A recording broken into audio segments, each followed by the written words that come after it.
Hello everyone, আমি নবনীতা আর আমার এই ব্লগটিতে আপনাদের অনেক অনেক স্বাগত জানাই।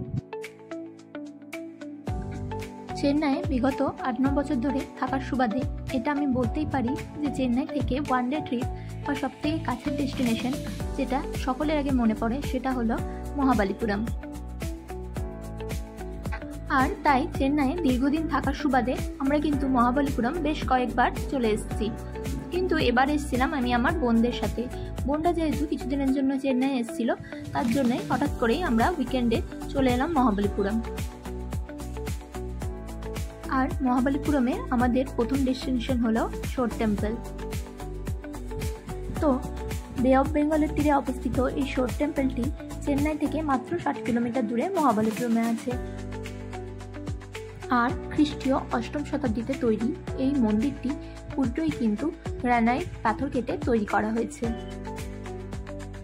পল্লব রাজাদের রাজত্বকালে এটি কিন্তু ছিল একটি বড় বন্দর। আর এটি কিন্তু একটা পুরোটাই মন্দির কমপ্লেক্স ছিল। মন্দির কমপ্লেক্স বলছি এই কারণে, এখানে কিন্তু একাধিক মন্দির ছিল।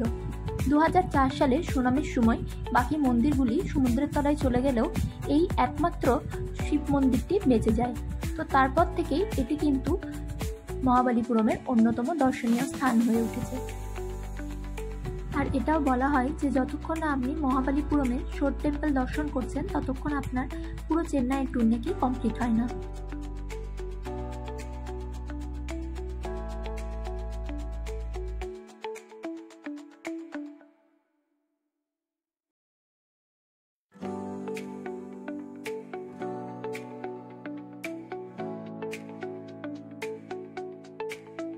এরপর আমরা চলে গেছিলাম পঞ্চরথ বা 5টি রথ দেখার জন্য। যে 5টি রথ বা স্ট্রাকচার আমাদের মহাভারতের পাণ্ডবদের 5টি ভাইয়ের নামানুসারে তৈরি করা হয়েছে। অনেকে আবার মহাভারতের সঙ্গে এর যোগসূত্র খুঁজে পান, কিন্তু এটি কোনোভাবেই মহাভারতের সঙ্গে যুক্ত নয়।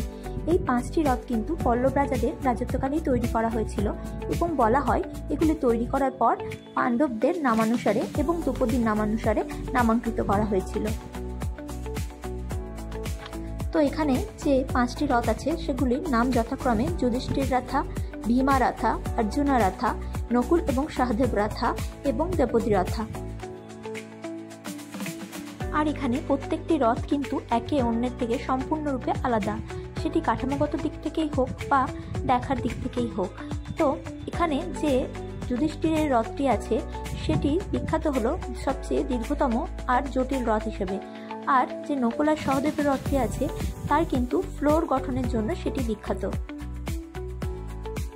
আর এখানে আমরা এখন যে রথটি দেখছি সেটির নাম হলো দ্রৌপদী রথ। এটি এখানকার সবথেকে ছোট রথ। এই কমপ্লেক্সে প্রবেশ করার একদম প্রথমেই পড়ে এই রথটি। এই রথটি দেবী দুর্গাকে উৎসর্গ করে বানানো হয়েছে। এটি দেখতে অনেকটা কুঁড়ে ঘরের মতো এবং 2জন মহিলা দরজা রক্ষক দ্বারা রক্ষিত, যাদের মধ্যে একজন ধনুক এবং অন্যজন তলোয়ার ধরে দাঁড়িয়ে আছেন। এর পরেরটি হলো অর্জুন রথ, যেটি শিবকে উৎসর্গ করা হয়েছে। এই মন্দিরটি জটিলভাবে খোদাই করা কতগুলি স্তম্ভ দ্বারা সমর্থিত। আর পরেরটি হলো ভীমরথ। এই ভীমরথটির দৈর্ঘ্য হলো 42 ফুট এবং এটি প্রস্থে 24 ফুট চওড়া এবং এর উচ্চতা হলো 25 ফুট। আর এই মন্দিরটি ভীমকে উৎসর্গ করা হয়েছে। এরপর আছে 5টির মধ্যে সবথেকে বৃহত্তম যুধিষ্ঠির রথ বা ধর্মরাজা রথ। এই ত্রিস্তরযুক্ত মন্দিরটি বা রথটি ভগবান শিবকে উৎসর্গ করা হয়েছে। এই মন্দিরটির নিচের তলায় শিব ও শক্তিকে অর্ধনারীশ্বর রূপে চিত্রিত করে উপস্থাপনা করা হয়েছে এবং এর উপরের তলগুলিতে ভগবান বিষ্ণু এবং কৃষ্ণ সহ আরও অনেক চিত্র খোদাই করা আছে।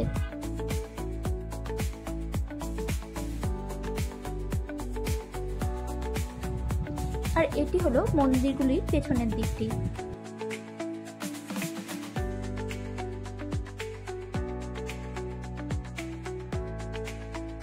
তো এখন আমরা উল্টো দিক দিয়ে যাচ্ছি। প্রথমে আমরা ক্রস করলাম যুধিষ্ঠির রথ, এরপরে যেটা দেখা যাচ্ছে সেটি হলো ভীম রথ এবং তারপরে আছে অর্জুন রথ এবং তারপরে একদম শেষে আছে দ্রৌপদী রথ।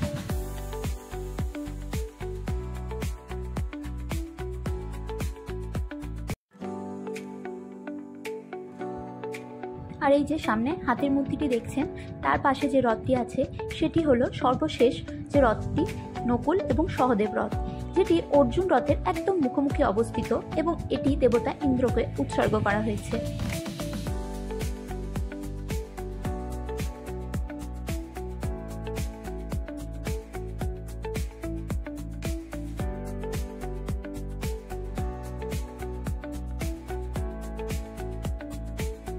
আর পঞ্চরথ দেখা হয়ে গেলে এবার আমরা চলে গেছিলাম আমাদের নেক্সট ডেস্টিনেশন মহাবালিপুরম লাইট হাউসটি দেখতে। আর এই লাইট হাউস যাওয়ার পথেই লেফট সাইডে পড়বে ওলাকানেশ্বর মন্দিরটি। এই মন্দিরটি কিন্তু পল্লব রাজাদেরই তৈরি। এই ওলাকানেশ্বর মন্দিরটি পুরনো মহাবালিপুরম বাতিঘর নামেও পরিচিত, কারণ বলা হয় মেরিনদের পথ গাইড করার জন্য প্রথমে নাকি এই মন্দিরের শীর্ষেই বনফায়ার জ্বালানো হতো।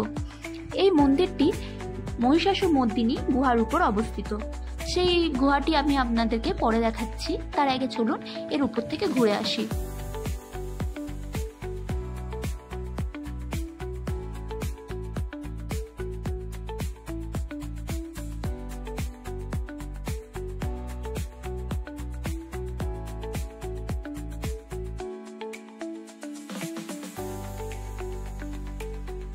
আর এটাই হচ্ছে এই লাইট হাউসে আসার রাস্তাটি।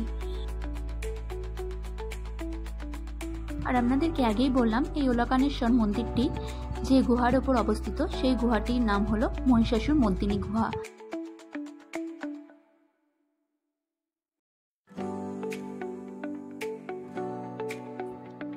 অষ্টম শতাব্দীতে পল্লব রাজাদের তৈরি এই গুহাটির কিন্তু অনেকগুলি আকর্ষণীয় স্থাপত্য বৈশিষ্ট্য রয়েছে, যার মধ্যে প্রথমটি হলো 7টি মুখওয়ালা সাপ বা আমরা যাকে শেষনাগ বলে থাকি, যার নিচে বিষ্ণু স্বয়ং বিরাজমান।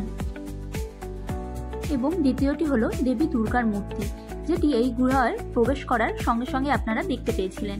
দেবী দুর্গা সিংহের উপর বিরাজমান এবং তিনি মহিষাসুরকে বধ করছেন।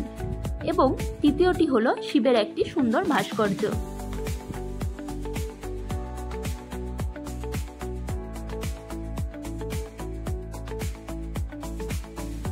আর এই গুহার একদম সামনে রয়েছে লাইট হাউসটি।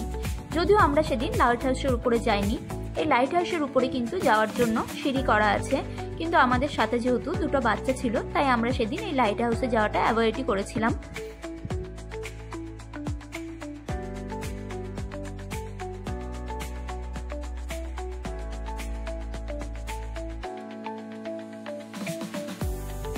লাইট হাউস থেকে বেরোনোর পর আমরা আমাদের নেক্সট ডেস্টিনেশন কৃষ্ণ ওয়াটারফলের দিকে যাচ্ছিলাম।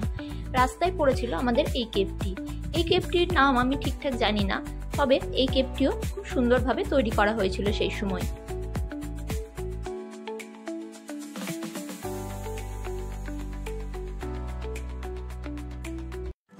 আর এরপর আমরা ওই রাস্তাতেই আরেকটু এগিয়ে যাওয়ার পর আমরা পেলাম পল্লব রাজাদেরই তৈরি একটি গৌশালা, যেটি সেই সময় পল্লব রাজারা তৈরি করছিলেন, কিন্তু কোনো কারণে সেটি অর্ধেক তৈরি করা হয়েছিল।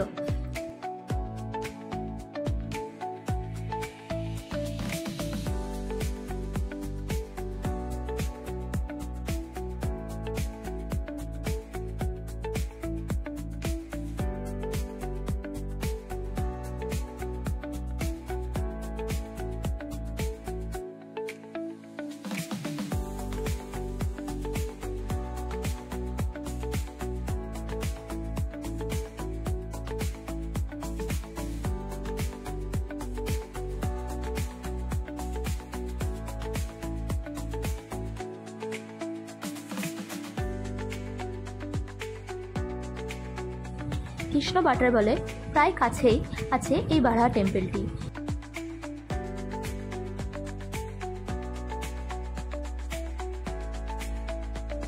এই বরাহ টেম্পলটি তৈরি করেছিলেন পল্লব রাজা নরসিংহ বর্মন। এই টেম্পলটি দেবতা বিষ্ণুকে উৎসর্গ করা হয়েছে। আর এই মন্দিরের আরাধ্য দেবতা হলেন বিষ্ণুর তৃতীয় অবতার ভগবান বরাহ।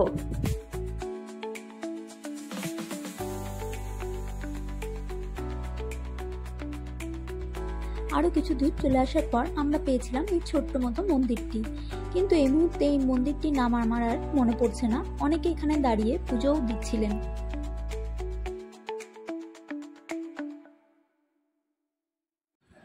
আর আর এবার আমরা চলে এসেছি আমাদের একদম শেষ ডেস্টিনেশন কৃষ্ণাস ওয়াটার বলে।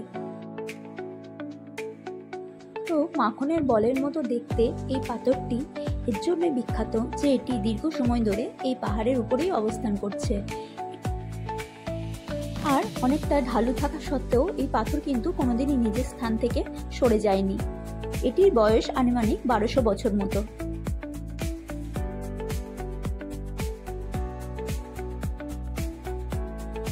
আর এই জায়গাটি হলো যুধিষ্ঠিরের সিংহাসন নামে পরিচিত। এই যে ওপরে একটি বেদির মতো করা আছে যেখানে একটি সিংহর মুখ দেওয়া আছে, সেটিকে বলা হয় ধর্মরাজার সিংহাসন। আরেকটু উপরের দিকে আসার পর আমরা দেখতে পেলাম এই চৌকো আকৃতির জলকুণ্ডটি।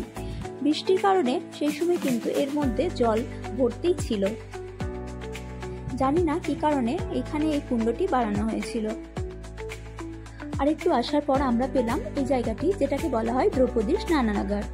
বলা হয় মহাভারতে বনবাসকালে পঞ্চপাণ্ডব নাকি দ্রৌপদীর সঙ্গে এসে এই জায়গায় অনেকদিন ছিলেন। আর ভীম সেই সময় দ্রৌপদীর স্নানের জন্য এই জায়গাটি তৈরি করেছিলেন। তাহলে চলুন ভিডিওটি আমি আজকে এখানেই শেষ করলাম। আবার দেখা হবে নতুন একটি ব্লগে।